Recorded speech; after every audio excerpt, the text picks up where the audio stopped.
primeiro bloco, você acompanhou o ciclo de vida dos bagres e as diferenças existentes entre os peixes da mesma família. Agora nós vamos acompanhar o estudo feito em laboratório para obter a sequência de DNA dos peixes.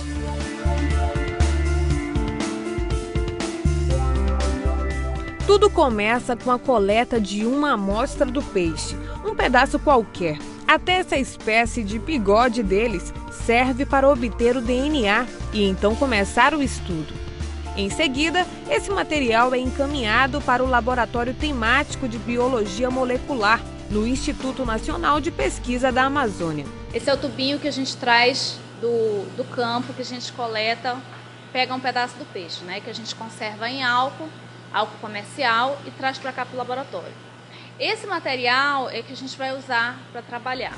Desse material é feita a extração de DNA. Para isso, é utilizado esta capela. Nessa etapa, eu vou trabalhar com reagentes que são tóxicos, que a gente precisa se proteger, como usar luva, máscara.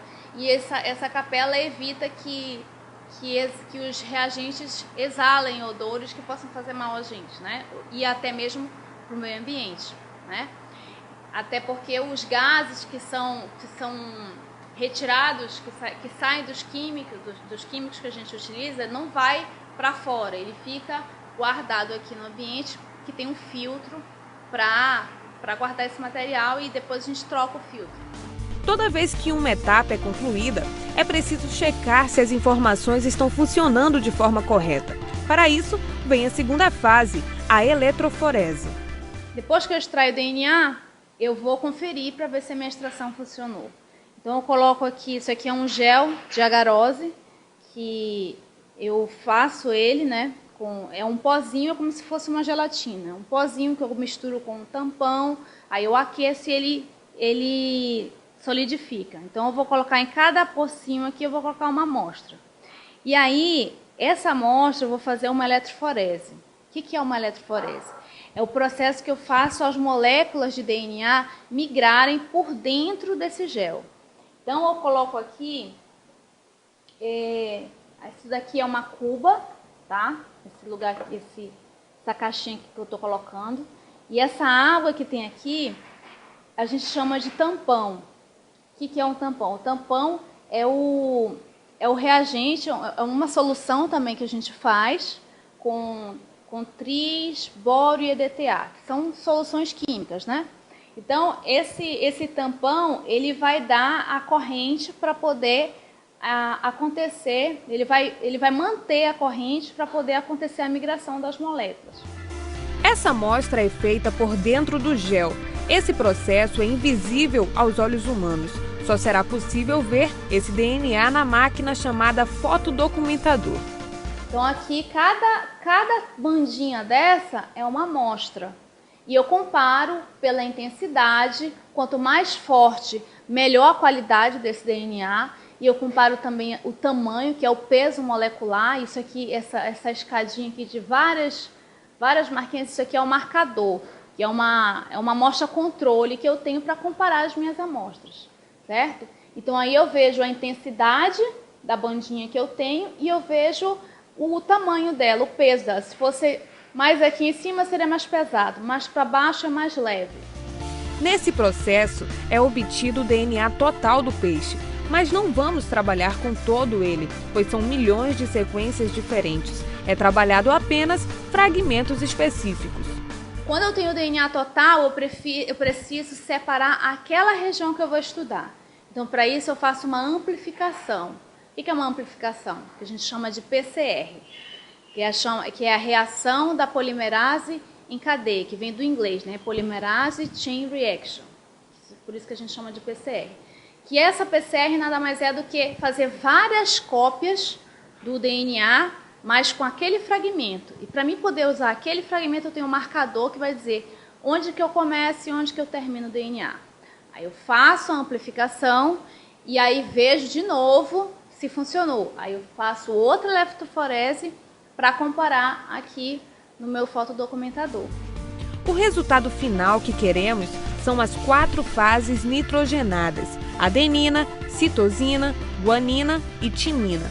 Para obtê-las, usaremos os marcadores fluorescências nas bases.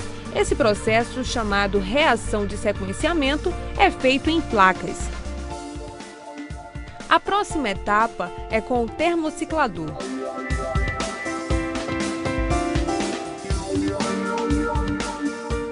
Esse aqui é um termociclador.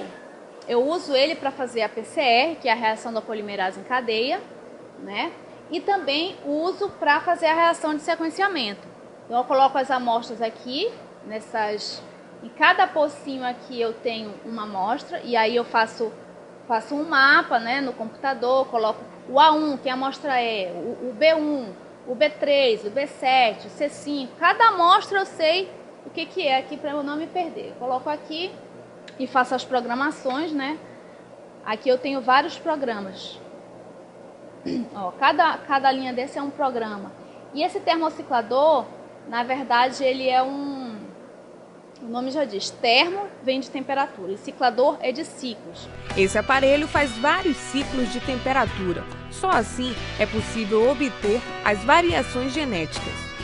Depois de marcadas as bases com fluorescências, vem o último passo, o sequenciador de DNA, onde as amostras são submetidas a uma carga elétrica e elas vão migrar por dentro do gel de poliacrilamida.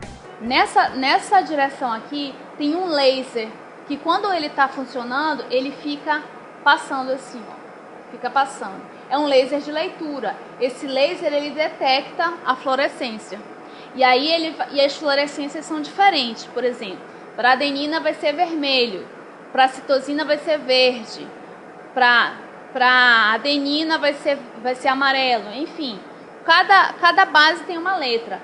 E aí o laser vai estar lendo. Aqui o processo é chamado de eletroinjeção.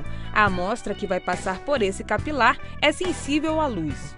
Eu tenho informação computacional e vou gerando a sequência de DNA, vou fazendo todo esse processo para cada amostra que eu tenho no meu banco de dados. É nesse momento que a amostra passa de uma informação química para uma informação computacional. O mais trabalhoso é a gente chegar até aqui. Quando a gente consegue chegar até aqui, a gente consegue rodar nos programas e aí o que necessita já é um pouco de conhecimento. E é quando a gente vai estudar, vai ler os artigos, vai comparar os nossos resultados com o que já tem publicado, né? Quando a gente começa a escrever realmente. E assim é obtido a sequência do DNA dos bagres para entender seu ciclo de vida. No próximo bloco, você vai conhecer o trabalho de conscientização ambiental realizado pelo Projeto Pirada. Nós voltamos já.